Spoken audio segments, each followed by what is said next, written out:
इस वीडियो में हम चर्चा करेंगे श्रावण मास में कामिका एकादशी व्रत जो 21 जुलाई को पड़ रहा है। तो हम और आप सभी 21 जुलाई को क्या क्या करें और कामिका एकादशी व्रत का क्या महात्म है, क्या फल है और हमें किस तरीके से ये कामिका एकादशी व्रत करना चाहिए, तो मैं वो बताने का प्रयास आपको कर रहा हूं। आप लोग बड़े ध्यान से सुनेंगे। श्रीमद् भगवत गीता में दान और तप इन सब का बड़ा विशेष तौर पे वर्णन किया गया है। तप माने जब हम व्रत करते हैं तो अपने शरीर को हम लोग एक तरीके से तपाते ही हैं। तो श्रीमद् भगवत गीता में ये कहा है, यज्ञ दान तपः कर्मम न त्याज्यम कार्यमेव तत्। अर्थात मनुष्य को प्रयास करके 3 कार्य कभी नहीं छोड़ने चाहिए। वो 3 कार्य कौन से हैं? बोले, एक यज्ञ, एक तप और एक दान। इन तीनों कार्यों से मनुष्य शुद्ध होता है, मनुष्य पवित्र होता है। इस कार्य को करते रहना चाहिए।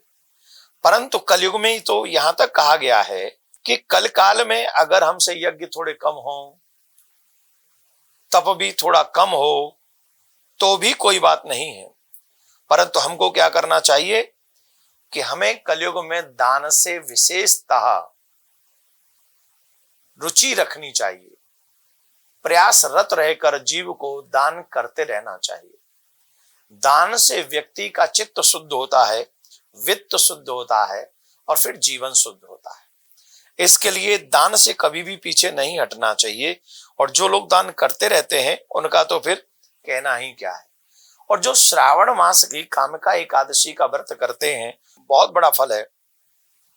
जो फल गंगा, काशी, नैमिषारण्य, पुष्कर स्नान में मिलता है, वह श्रावण मास के कामिका एकादशी के दिन विष्णु भगवान को, माने प्रिया कांजू भगवान को, उनकी पूजा करने से उससे भी कई गुना ज्यादा फल हमको प्राप्त हो जाता है।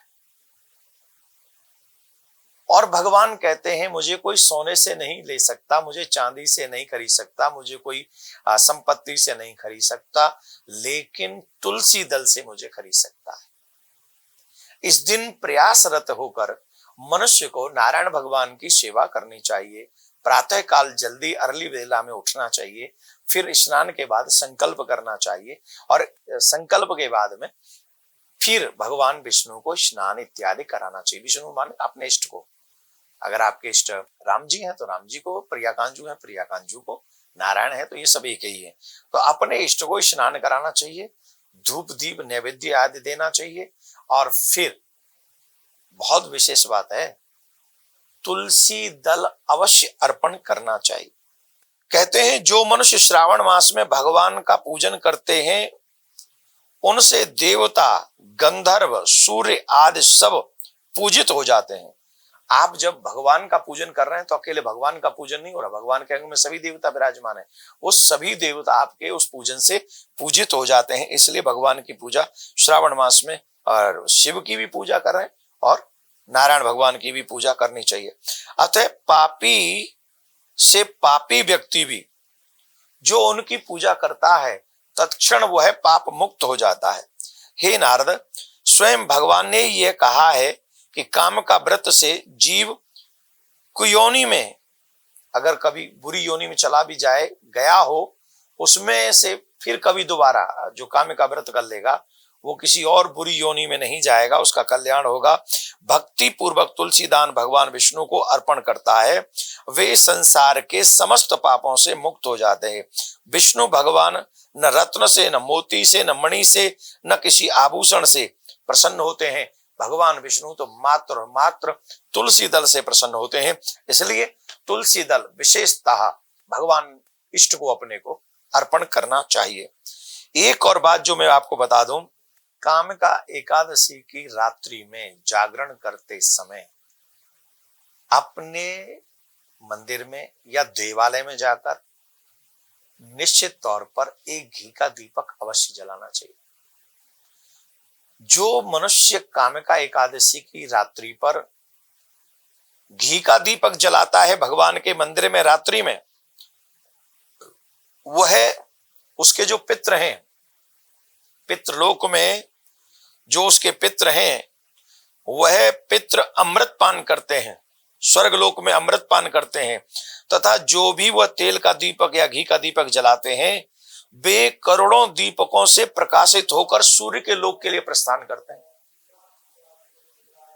तो प्रयासरत होकर, आज मेरी बात पे आपको लगता होगा कहां ये सूर्य लोक की बातें कर रहे हैं, क्योंकि आज हमें सूर्य लोक दिखाई तो नहीं पड़ रहा, परंतु जब आप मेरी बात पे विश्वास करके जला लेंगे, एक दीपक जलाने में आपका कुछ जाना नहीं, आप भी जलाइए, अपने बच्चों के हाथों से भी जलवाइए, आपका जाना क्या है। लेकिन या तो वो तिल का तेल हो या फिर घी हो, घी शुद्ध हो, अशुद्ध ना हो, तो आपको निश्चित तौर पे भगवत प्राप्ति होगी, भगवान के धाम की प्राप्ति होगी। इसलिए प्रयासरत होकर कामिका एकादशी व्रत 21 जुलाई को हमको करना है। इसकी कहानी भी बड़ी अद्भुत है।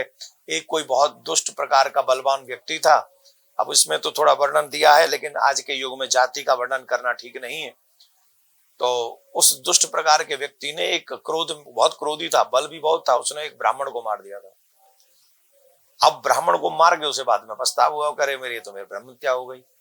तो फिर उसने सोचा कि मुझे क्या करना चाहिए, तो कम से कम मैं इसका कर्म कांड कर दूं, अंतिम संस्कार कर दूं, तो मुझे कुछ पापों से मुक्ति मिलेगी। तो अन्य ब्राह्मणों ने उसका अंतिम संस्कार नहीं करने दिया, बोले तू ब्रह्म हत्यारा है, हम तेरे हाथों से इस बेचारे का अंतिम संस्कार नहीं होने देंगे। तो बड़ा और दुखी हुआ, वो निर्बल होने लगा, वो कमजोर होने लगा, उसकी ब्रह्म हत्या उसके जीवन पे असर करने लग गई। तो एक बार दुखी होकर किसी संत से पूछा, तो उन्होंने कहा श्रावण मास की कामिका एकादशी का व्रत करो तो तुम्हारे समस्त पाप नष्ट हो जाएंगे।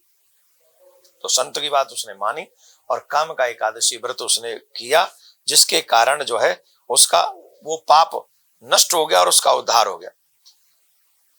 कामिका एकादशी के दिन कई शुभ योग बन रहे हैं और इन योगों में किया हुआ जप, की हुई पूजा, किया हुआ दान मनुष्य को कई गुना ज्यादा फल देते हैं। तो वो शुभ योग क्या है?